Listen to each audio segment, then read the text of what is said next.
Frances Theresa Stuart was born on July 8, 1647, in Paris, where her family had fled during the English Civil War. She was the daughter of Walter Stuart, a physician and distant relative of the Stuart royal family, and Sophia Carew.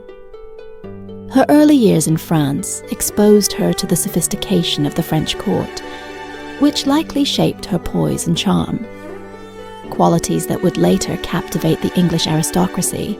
Frances served as a lady-in-waiting to Queen Catherine, a position that placed her at the heart of court life. Despite her youth, she navigated the treacherous waters of Restoration politics and intrigue with remarkable skill. Her refusal to become Charles II's mistress, unlike many other women at court, only heightened her mystique. Instead, she maintained a playful yet chaste relationship with the king, famously engaging him in light-hearted games like building card houses, which became a quirky footnote in their dynamic. Louise de la Vallière was born on August 6, 1644, in Tours, France, into a minor noble family.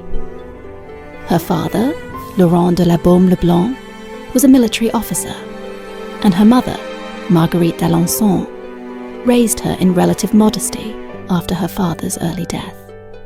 Louise's entry into the glittering world of the French court came in 1661, at age 17, when she became a maid of honor to Henriette Anne of England, the wife of Louis XIV's brother, Philippe, Duke of Orléans.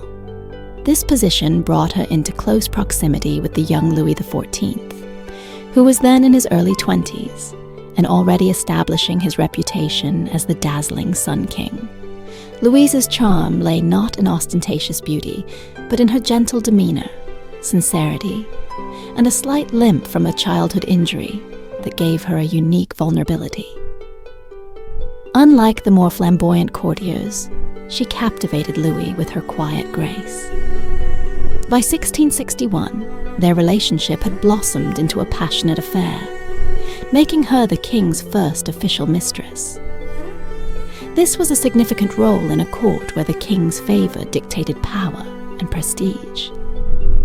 Their love was initially genuine.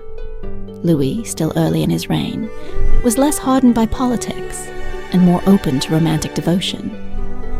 Louise bore him 4 children between 1663 and 1667, though only 2 survived infancy.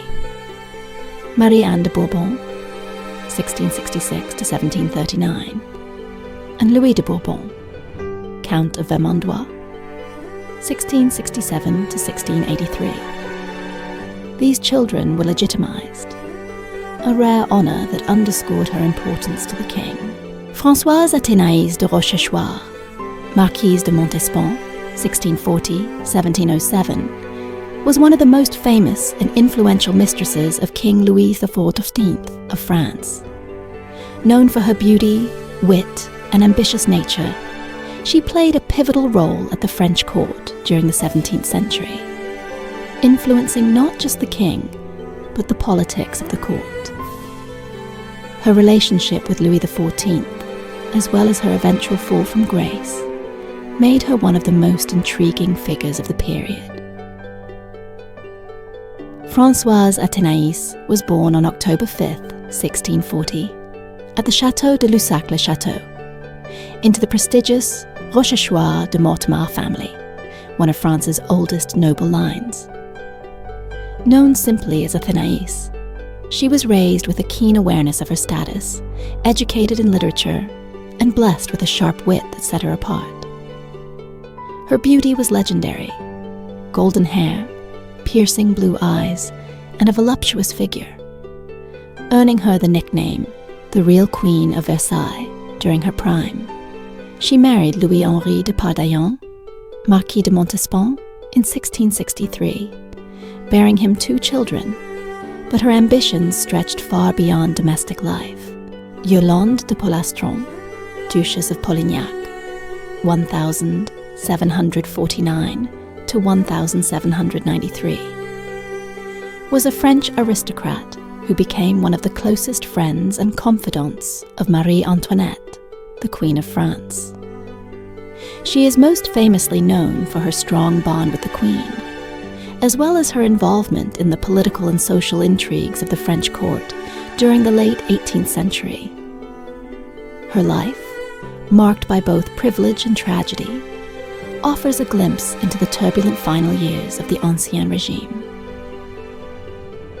Yolande Martine Gabrielle de Polastron was born on September 8, 1749 in Paris, into an aristocratic family with a noble lineage stretching back centuries. Her father, Jean-François Gabriel, Count of Polastron, was a diplomat, and her mother, Jeanne-Charlotte Hérold de Vaucresson, died when Yolande was just 3, leaving her to be raised by an aunt in a convent setting. Though her family boasted ancient roots, they were burdened by debt, and her early life was far from lavish.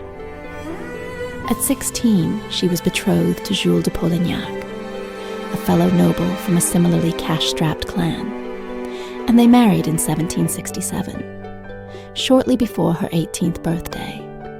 Julie's modest salary as a captain in the Royal Dragon's Regiment, 4,000 livres annually, barely kept them afloat, and the couple initially lived quietly in the countryside. Elizabeth Woodville, 1437 to 1492, was a central figure in English history, serving as Queen Consort to Edward IV and playing a significant role during the Wars of the Roses, a tumultuous series of conflicts between the houses of Lancaster and York for control of the English throne. Born into a Lancastrian family in 1437, her life took a dramatic turn when she married Edward IV, a Yorkist king, in 1464. This union was highly controversial due to her status as a widowed commoner from a family of modest nobility, which sparked resentment among the English aristocracy, notably Richard Neville, Earl of Warwick, a powerful ally of Edward IV. Elizabeth's life was defined by political upheaval. Following Edward IV's death, she sought sanctuary in Westminster Abbey with her daughters, reflecting her precarious position amid the power struggles that followed. Born a Lancastrian, her marriage to a Yorkist king placed her at the heart of the dynastic conflict, requiring her to adapt to constantly changing loyalties. Despite being used as a pawn in the ambitions of powerful men, Elizabeth demonstrated resilience, surviving the turbulent era and protecting her family's interests as best she could. Mary Tudor, 1496 to 1533, was an English princess, born as the youngest surviving daughter of King Henry VII of England and Elizabeth of York. She was the younger sister of Henry VIII, who would later become one of England's most famous monarchs. In 1514, at the age of 18, Mary married Louis XII, the King of France, becoming Queen Consort of France. This marriage was a significant political alliance during the Renaissance period, aimed at strengthening ties between England and France amid the complex web of European diplomacy. Mary's marriage to Louis XII, who was 52 at the time, took place on October 9th, 1514, in Abbeville, France. The union was orchestrated by her brother, Henry VIII, as a strategic move to secure peace between the two nations. Louis XII, already in poor health and without a male heir, though he had 2 daughters from previous marriages, hoped the marriage might produce a son. However, the marriage was short-lived. Louis died just 3 months later, on January 1st, 1515, leaving Mary a widow at 18. Despite its brevity, the marriage symbolized a temporary truce in Anglo-French relations, making it a notable event in Renaissance